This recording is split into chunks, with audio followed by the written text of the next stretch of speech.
नमस्कार, मैं हूं अंशुमान। क्रिप्टो काउंटर पर आपका स्वागत है। जंग रुकने यानी युद्ध विराम से क्रिप्टो में तेजी लौटी है।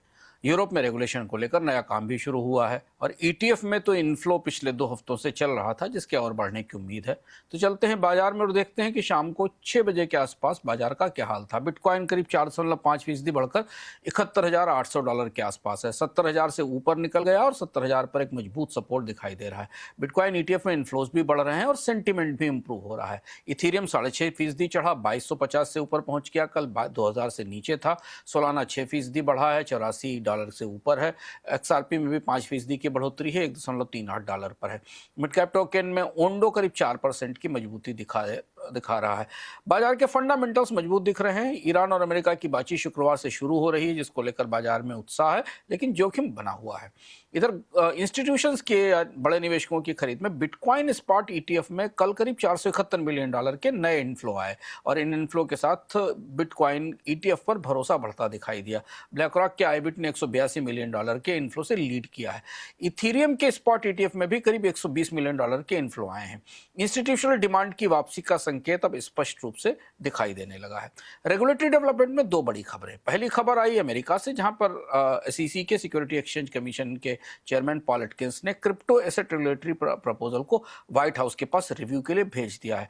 डोनाल्ड ट्रंप अपने चुनाव से पहले क्रिप्टो को लेकर नए कानूनों पर फैसला सुना सकते हैं या सीनेट में से इनकी मंजूरी के लिए सीनेट को पर दबाव बना सकते हैं।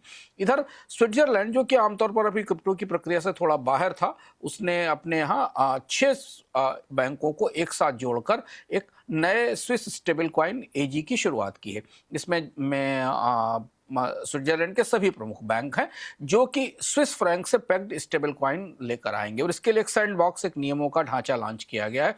2026 में इस साल इसकी लाइव टेस्टिंग शुरू होगी। ये पूरी स्विस बैंकिंग को ब्लॉकचेन बेस्ड पेमेंट से जोड़ेगा और डिजिटल मनी इकोसिस्टम को मजबूत करेगा। Swiss franc based stable coin दुनिया के लिए काफी रोचक और काफी बड़ा घटनाक्रम है, जो बता रहा है कि स्टेबल कॉइन कैसे मुख्य धारा में आ रहे हैं। एक्सचेंजेस के स्तर से कोई बड़ा घटनाक्रम आज नहीं था। रिटेल सेंटीमेंट में एक्सआरपी ने सेंटीमेंट को काफी मदद दी है। एक्सआरपी में ग्लोबल क्रिप्टो फंड में इनफ्लोज बढ़ रहे हैं, रिटेल का बज़ भी बढ़ रहा है। बिटकॉइन और इथीरियम में मजबूती है, लेकिन सेंटीमेंट सतर्क है। पर आज सेंटीमेंट बुनियादी तौर पर अंदर से बुलिश दिखाई दे रहा है, तेजी का दिख रहा है। अगले 48 से 72 घंटों में ईटीएफ फ्लो और मैक्रो डेटा पर नजर रखें। ईटीएफ में अगर कोई बड़ी गिरावट नहीं आती तो ये रुख मजबूत होने की संभावना है। कोई बड़ा अनलॉक इवेंट नहीं है, लेकिन वॉलेटिलिटी रह सकती है क्योंकि बाजार अभी युद्ध की साया से बाहर निकल रहा है। आज की प्रमुख खबर या ये माने कि आज की क्रिप्टो विजडम की महत्वपूर्ण खबर मार्फ की रिपोर्ट है।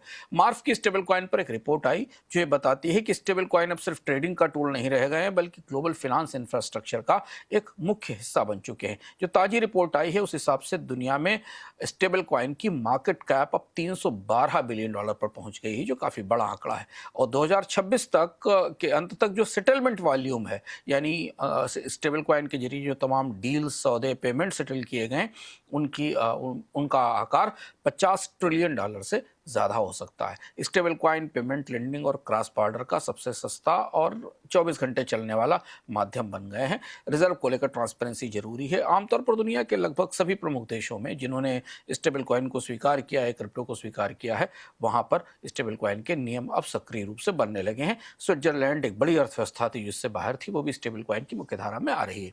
क्रिप्टो काउंटर में आज इतना ही। फिर लौटेंगे नए अपडेट्स के साथ।